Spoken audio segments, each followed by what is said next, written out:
আজকে আমি তোমাদের সামনে আলোচনা করব ডেফিসিয়েন্ট নাম্বার বা ডিফেক্টিভ নাম্বার।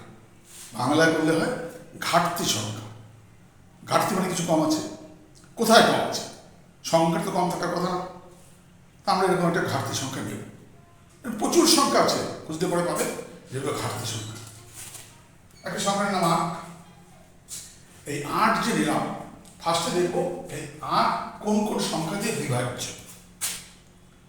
অর্থাৎ কি কি সংখ্যা দিয়ে ৮কে ভাগ করা যায়। ১ দিয়ে ৮কে ভাগ করা যায়, কি জানো তো? ২ দিয়ে ৮কে ভাগ করা যায়, ৩ দিয়ে যায় না। ৪ দিয়ে ভাগ করা যায়, ৫ দিয়ে যায় যাবে না। ৬ দিয়ে যায় যাবে না। ৭ দিয়ে যায় যাবে না। এরপরে ৮, কিন্তু ৮ বাদে বলা আছে, অর্থাৎ এই ৩টে সংখ্যা দিয়ে ৮কে ভাগ করা যায়। এবারে ৩টে সংখ্যা যোগ করি। ১ যোগ ২ যোগ ৪ সমান সমান ৭। অর্থাৎ যেই সংখ্যাগুলো দিয়ে বিভাজ্য সেই সংখ্যাগুলোকে সমষ্টি নির্ণয় করলাম। এই ৭ সংখ্যাটি কিন্তু দেখো, ৭ সংখ্যাটি মূল সংখ্যা ৮-এর থেকে ছোট।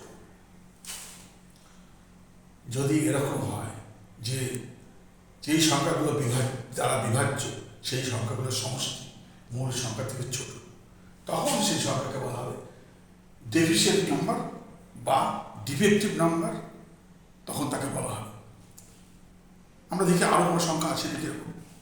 এরকম প্রচুর সংখ্যা আছে, যেমন প্রতিটা মৌলিক সংখ্যাই হচ্ছে ডেফিসিয়েন্ট সংখ্যা। প্রত্যেকটা মৌলিক সংখ্যা, অর্থাৎ ১ থেকে ১০০ মধ্যে ১ থেকে ১০০, ১০০০, ১০০০ মধ্যে যত মৌলিক সংখ্যা আছে সব ডেফিসিয়েন্ট নাম্বার। এবার আমরা একটা নাম্বার নিচ্ছি ১৫। এবার দেখি ১৫ কি কি দিয়ে ভাগ যায়। ১৫ ১ দিয়ে ভাগ যাবে, কি যাবে তো? ২ দিয়ে ভাগ যাবে যাবে না। ৩ দিয়ে ভাগ যাবে, ৪ দিয়ে ভাগ যাবে না, ৫ দিয়ে ভাগ যাবে। এরপরে কিন্তু ৬, ৭, ৮, ৯, ১০, ১১, ১২, ১৩, ১৪ ভাগ যাবে না। আবার ভাবতে হবে ১৫ দিয়ে, কিন্তু বলা আছে ১৫ বাদ দিয়ে। তাহলে ১৫ আগে আর কোনো সংখ্যা দিয়ে ভাগ যাচ্ছে। এবার এগুলো যোগ করি। যোগ করলে হবে ১ যোগ ৩ যোগ ৫। ৫ আর ৩ ৮, ১ ৯। এই ৯ সংখ্যাটি কিন্তু মূল সংখ্যা ১৫ থেকে কম। ৯ লেস দ্যান ১৫। এরকম যদি সম্পর্ক হয়, অর্থাৎ বিভাজ্য যেই সংখ্যাগুলো দিয়ে বিভাজ্য যাবে তার সমষ্টি মূল সংখ্যার থেকে ছোট হয়, তখন তাকে বলা হবে ডেফিসিট নাম্বার বা ডিফেক্টিভ নাম্বার। আমরা বলবো ওদেরকে। সুতরাং আমরা তাহলে কাকে জানলাম, ডেফিসিট নাম্বার কাকে বলে।